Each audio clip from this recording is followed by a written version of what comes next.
Welcome to Buzzed and Baffled, the podcast where the wine is flowing, the stories get weird, and we try our best to keep the chaos to a minimum. Try being the keyword. Before we jump in, a quick behind-the-scenes truth. Producing the show is basically an Olympic sport. Between being the media manager, the sound engineer, the editor, and trying to control her own voice volume, which, let's be honest, Nicole's has the natural power of a small megaphone, things can get a little unpredictable. So if you hear the occasional mic spike, just know it's not your headphones. It's Nicole living her best and loudest life. Disclaimer, we're not experts. Just two curious humans with wine in hand and an enthusiasm for the bizarre. Some topics may be dark, sensitive, or downright strange, so listener discretion is advised. And remember, everything you hear is for entertainment only, so take the story seriously, just not too seriously. And any opinions shared on this podcast are our own and not reflective of any third party. Now, pour a glass, settle in, and get ready to be buzzed and baffled. Speaking to your mic. Speak into the microphone. Okay, it looks like it is. Should I just hold it? You can. Okay, that'll probably be Well, easier. because then we can pass it to people. Because it'll keep flopping on my lapel. Okay. And I have the noise canceling on. Okay, that was going to be my next question. Yeah. David, this is as close as we've ever been to being on the pod. How do you feel? David is staring at us because we are back and we are live. We're recording. We're filming live on scene. Yeah, we're at Beviamo, and we have friends of the pod, James and David. Well, I'm going to call David a friend of the pod. He's very stoic and not wanting to be call here. David a friend of the pod. More like spouse forced to be here. Hostage of the pod. That's more like it. Yeah. And so, since we're on site at Beviamo in Houghton, Michigan, at a wine bar, we each get to choose our own wine. Yep. Mine was called Definitely Today. Okay. It is a white blend. I'll take a picture. I forgot what mine is called. I made a note of it, but then I sat down and I forgot. It's RW Treatuno or something. It's a red blend. Okay. But today, I'm keeping it light. None of Kyla's favorite topics are going to be on here. You can't say that. We're in public. I can't talk about Kyla's favorite topics of sodomy and all kinds of other stuff. Eugenics. We're going to get kicked out of here. If Mark hasn't kicked me out already, Mark is never going to kick me out. But I'm going to start by asking, which one of my pets is your favorite? Molly. What about James and David? Which one of my pets is your favorite?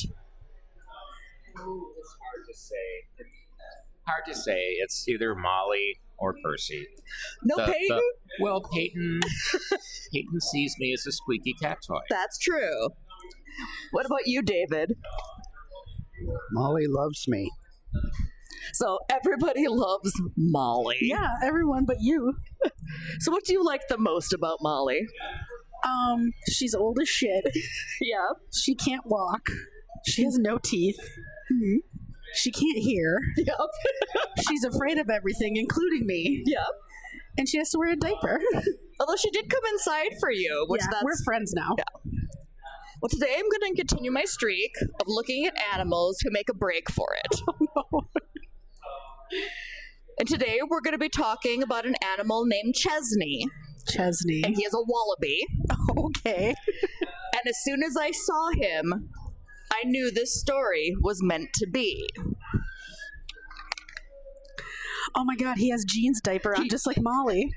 He is wearing a jeans diaper just like Molly. That is a wallaby. Chesney the Wallaby. David walked away, so he doesn't get to hear about it. Tonight we're going to Nadeka, Wisconsin, at the Sunshine Farm. Okay. Where a 16-month-old, 40-pound wallaby spends his day at a zoo behind an 8-foot fence. I have a feeling the height of the fence is going to be important here. Yep. Chesney is one of 25 animals at the Sunshine Zoo, which is just kind of like a small petting zoo. Okay. He shares his living quarters with his roommate. What do you think his name is? Kenny. It's Kenny. Kenny Chesney. Yep. Kenny and Chesney. I actually got an answer right. Here's Chesney the Wallaby, David. And this is why I chose the story. Some of the other residents in the zoo include horses, sheep, alpacas, coon pigs, Highland cows, and a camel. Oh, that's an array. I was like, I don't think camels are really acclimated for Wisconsin temperatures. So I was surprised. Really? Oh, James says they have them at the Minocqua Zoo, too. I'm not sure exactly where Nadeca... So, James, do you know where Nadeca is? No. Oh, so I'll see there. Nicole. Yeah, we don't have our map. Let me look. Neceda. Neceda. Neceda. Not Okay. Nadeca. So do you know where Neceda is? Where's Neceda? It's in Wisconsin. But where in Wisconsin? Like, where is it into relation to like Green Bay or Stevens Point or things like that? If I'm remembering right, it's east of Point, south of Green Bay, but I could be wrong. Okay. So we might be able to go make a trip there someday if we're going down to Green Bay. Okay. James gonna do some research, some recon. So, at first they called him a kangaroo, so I messed up some of the stuff in here, so bear with me. I'm shocked. I know. So, but kangaroos themselves are the largest marsupials, and wallabies, which we saw when we were in the Dells, are smaller but look the same. So when you're looking at the wallabies, males can grow to be 2 to 3 feet tall and weigh about 53 pounds. And I checked this and made sure it made sense to the wallaby I had seen. It seemed to track. You learned your lesson with the crows and the ravens. This is why I remember it. I've been there. Okay. This is why I remember it. I've been there. It's southwest of Point. Okay. Neceda, not lake there. okay. So Neceda, not Nadeca. Not Nadeca. Okay. They can live to be between 10 and 15 years old, and on average, they can jump 6 feet high or 20 feet long in one jump. That's a lot for I know, being a little guy. I know. I was impressed with how high and how far, especially. And I'm wondering why they can't just jump 25 feet up if they can jump 25 feet across. Gravity. Oh, you think? Yeah. Okay. So Chesney and his brother are part of a family, and they often keep him within the house, which is impressive considering their size and strength. But as you can see, there's another photo. He's kind of like a big dog in the house. Okay. I kind of want one now. Now look at isn't he adorable? Just cuddled up on the couch. He's just like taking a snoozer. So there he is, cuddled up on the couch. David has no interest. David is super interested. He's pretending not to be, just out of spite. James is looking, but there he is sleeping in a couch. Okay. So he's snuggling up in a blanket. So they're kind of like big dogs. And I saw this picture and I wondered, is it safe to keep a wallaby in the house? Probably not. What do you think the internet's told me? No. In my in-depth research. So you read the Google Gemini summary? 100%. So it said that raising a wallaby in the house is generally not recommended, as they're wild animals. Yeah. Not domesticated pets. They require vast outdoor space, special grazing diets, and 6-foot fencing. And while joeys need indoor care, adult wallabies cannot be house trained. Oh. So they are kind of just like Molly. Kind of, yeah. Hence the jeans diaper. Uh-huh. They create messes and often jump into dangerous situations indoors. So what would you imagine are some of the key reasons to not keep a wallaby as an indoor pet? So if someone's like, hey, Kyla, do you want this wallaby? What would be your rationale? I would say, well, first of all, no, for all the reasons you just mentioned. Mm-hmm. And again, they can't be house trained. That's the primary reason. So for housing needs, they need a 50 by 50 outdoor enclosure. So like your yard wouldn't cut. No. They could also jump over the fence. Yeah, but yeah, it wouldn't quite cut it. Nope. I mean, we could ask the wallaby. We're going to get to someone needed to ask the wallaby this. And so they also need like daily fresh grass, and they're very sensitive to stress, and they need to be kept away from cats to avoid toxoplasmosis. Oh, Which surprised me. that's interesting. Because I'm assuming that's from like the kitty litter or something. Yeah, it's in their poop. Oh, from the feces itself. So I'm assuming it's the same as like when dogs find frozen Tootsie Rolls, he would just eat them and then get sick. Yeah. Yeah. Mhm.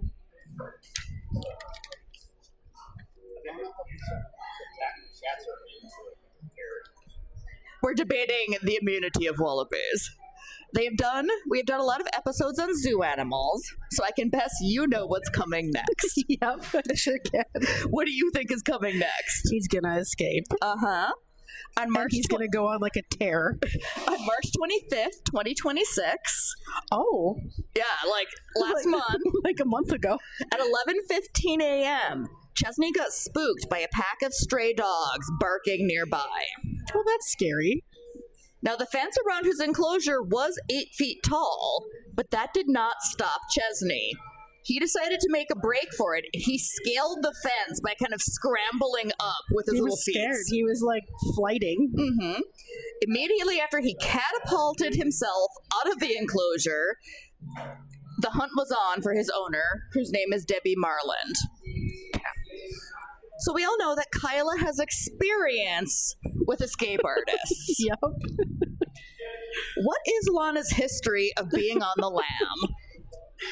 Well, as someone who's let her out yourself, you should be. Only once. I have a better track record than some people here. Yeah. So Lana will take any inch she can get, and she's gone. You cannot stop her. You cannot catch her. Once she's outside of an enclosure, it's over, and you just have to wait for her to decide when she's coming back. There's no luring her Nope. back. Or if you lure her back one time, you're never going to be able to Yeah. use that method again. Yeah. How many times has Lana made it out of the house and or yard? Oh gosh, a dozen, maybe, I distinctly between our house and my dad's house. your dad's house, it makes a little more sense. Yeah. Because there's going to be a lot of people kind of going in and out, and she takes advantage of that, Yeah, I but assume. yeah, I'd say probably like 8 to 10 times out of our house. Yeah. I do distinctly remember one time where I was at lunch and Lana showed up at the Humane Society Lost Dog page. And I didn't even know she was, and I was out working in the yard, and I didn't even know she was missing. And Nicole texted me, and she's like, "Is this Lana?" And I just turned around, and the gate was open, and I was like, "How did that happen so fast?" Like, she insists that she grew an opposable thumb Yeah, and was able to open she it. flipped the latch. And so what have you had to do in the past to capture her and bring her home? Well, the first time you could like, Wait, what did David say? Bring her to justice. yeah, the first time it was like, oh, let's just go for a ride. Mhm. But that you only get one, and then every time it's different. The second time I had to play like puppy sounds on my phone to try to get her to come in.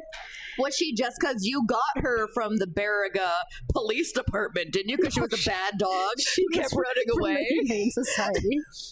And so she was a known offender Yeah. in Baraga County. And Kyla didn't catch on that maybe this is a terrible dog. Well, they never told us at the shelter that she was an escape artist and wouldn't come back. I don't know how they got her like back in to her room at the shelter out of the yard until she was ready.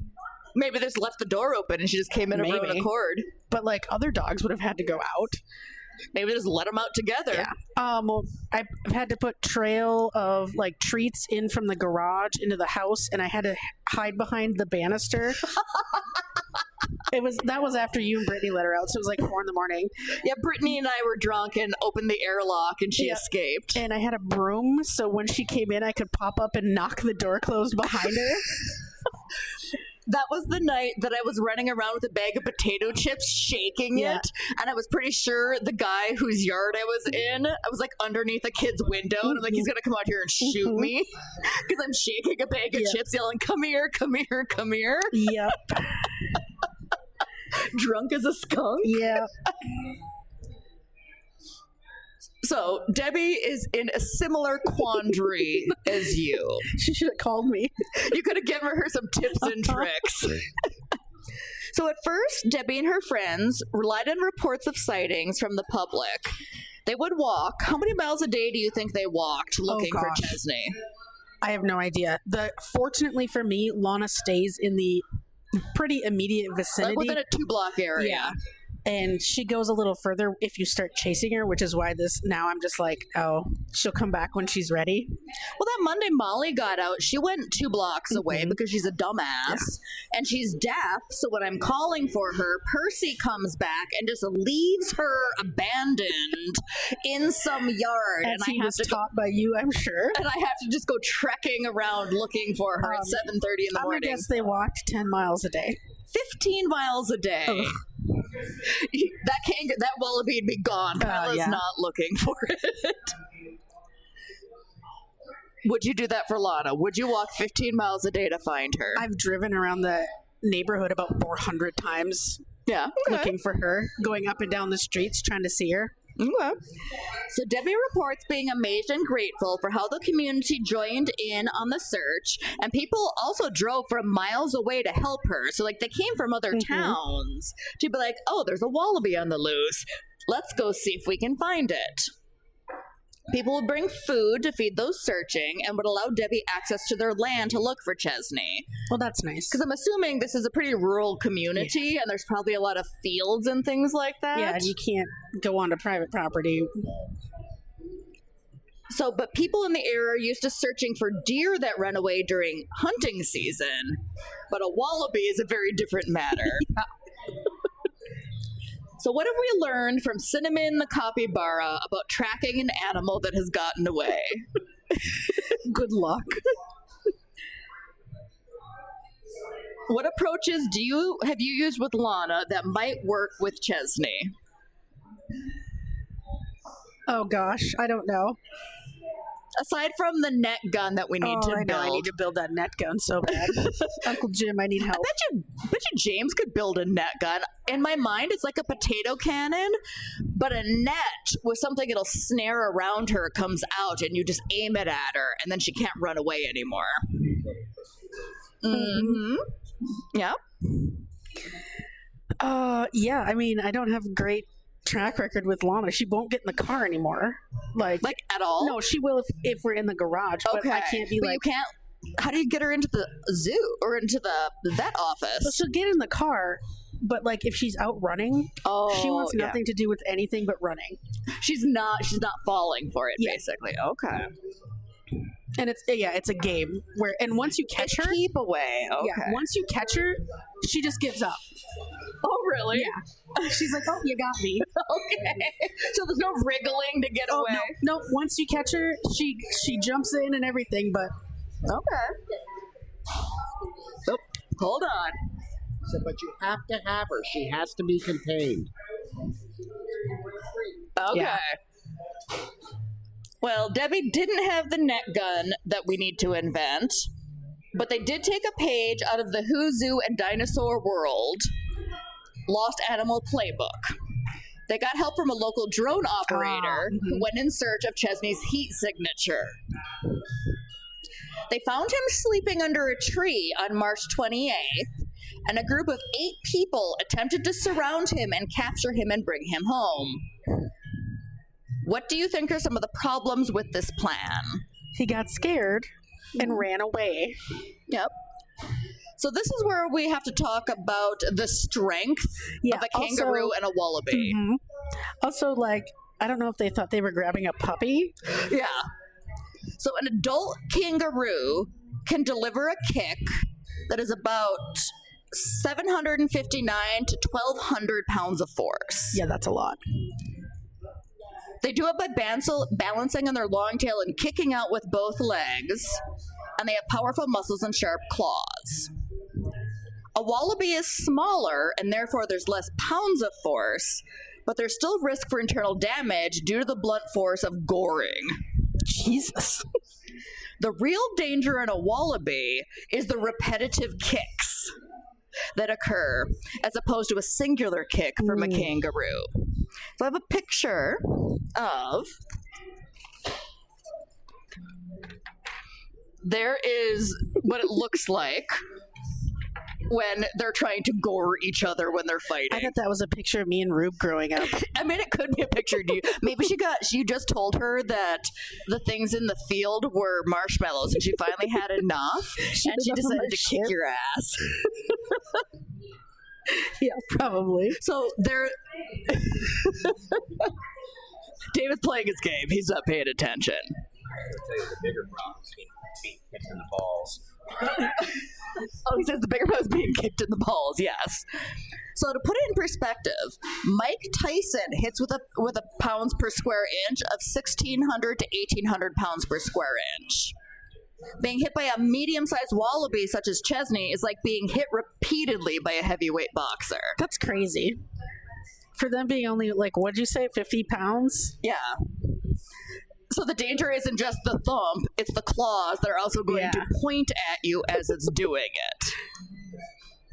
Because wallabies, think of it like a raptor, right? They have like one sharp middle claw. As soon as you made your hand into that shape, I was like, oh, it's like a raptor. So they get you with it, and they use it to push into the flesh. Ooh.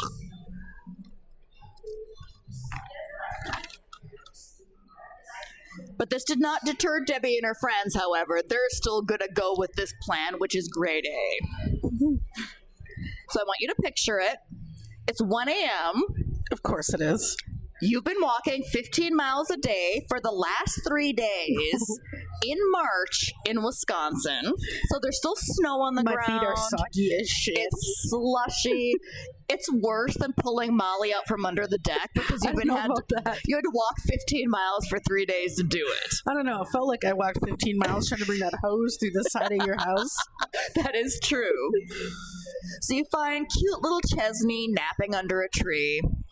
You make a plan, you circle him, and slowly close in. Suddenly, one of you jumps on top of him and attempts to wrestle him into submission. It did not work. Nope.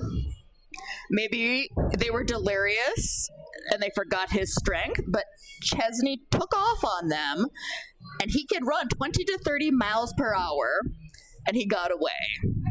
He jumped into an ice-cold river rather than allowing his joyride to be cut short. Does this remind you of Lana? Yeah, it sure does. Would she get all soggy and muddy rather than get caught? Yep. So then she's going to be all like greased up when you try to get her again? So now it's after 1 a.m. Everyone's tired, and I'm assuming a little bruised. Yeah. Everyone's ready to pack it in for the night, and suddenly Debbie looks over and sees Chesney watching her from a distance. Clever girl. Mm-hmm. If Kyla knows anything about catching an animal on the lam, what is it? Don't chase them. Don't chase them. Instead, she sat down and waited for him to mosey on up to her. She soon discovered that he heard her voice and decided he wanted attention. Aw, if only Lana would do that. Yep. Chesney allowed Debbie to place him into the truck and return him to the enclosure.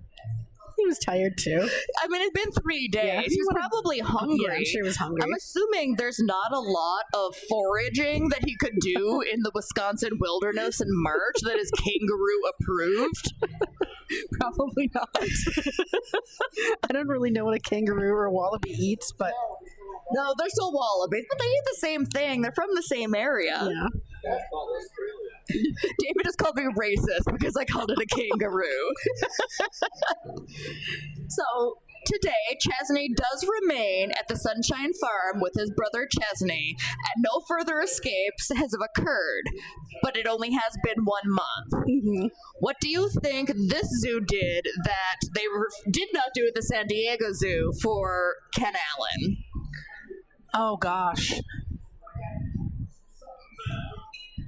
Different set of problems, because Ken Allen was scaling Did the they- wall to get out yeah. of the enclosure. Did they put like a roof on it? They put a mesh cover Okay. over, but I'm thinking if it's a 50 by 50 over the entire enclosure so he can't get out. Or I'm also picturing maybe it's like in a prison, but instead of barbed wire, it's like a mesh that's like angling inwards so Yeah, he it could be can't that too. escape. Maybe you need to get that for Lana. Well, I'd have to put it on the sliding glass door, and then no one else would be able to come in and out because that's how Definitely she does not it. me, because I can't even push 4 numbers on the Yeah. door to open Yeah, I it. don't have to worry about you anymore. So that is my whole story. It's very short That's okay. today. It could be a shorty. What are you doing? Since last week was a longie. It's not my fault. Yes, it is. You went and got me intoxicated first, and I am not responsible for what I said because I don't remember. Yes, I was definitely shoveling wine down your throat. It was against my will. I had a funnel and everything. Uh-huh. So what is your story for next week? Next week. Sorry. Yeah, thanks for kicking just me, kicked her. Wallaby. Next week will be the Chernobyl disaster. It will be the 40th anniversary. Yep. I believe it's on April 24th, so we'll be about there next Okay. week. And so everyone gets to look forward to Nicole explaining a very scientific Yes. explanation about nuclear fission. Yep, a couple weeks ago, I tasked Nicole with learning nuclear fission, so I wouldn't have to spend a bunch of time explaining it. I And spent she's about going to explain it 5 instead. minutes looking in line and said, "Oh, I think I got this." Yeah. She's like, yeah. And I had Oppenheimer ChatGPT make me a picture to illustrate what I want to talk about. Yeah. So you can look forward to that. Yep. So pretty soon, I'll be like, "Hey, tech, give me my physics degree." Uh-huh. Yep. So we'll stop torturing poor Dave and poor James if they've just been observing us. That's okay. But if anyone comes up to Houghton, Michigan, definitely come in to Beviamo Wine in Yeah. Houghton. Mark and Jill own it. It's a great little place, and the wine is always changing, so there's always different options. Yeah, and we're going to have a charcuterie board. Yep, they do have really good flatbread pizzas, and their charcuterie board is spot on. It's delicious. All right. I don't have the sign here, so I don't know if we're supposed to stay You don't close remember our catchphrase? to the next pour and the next plot twist. You got it. Woohoo!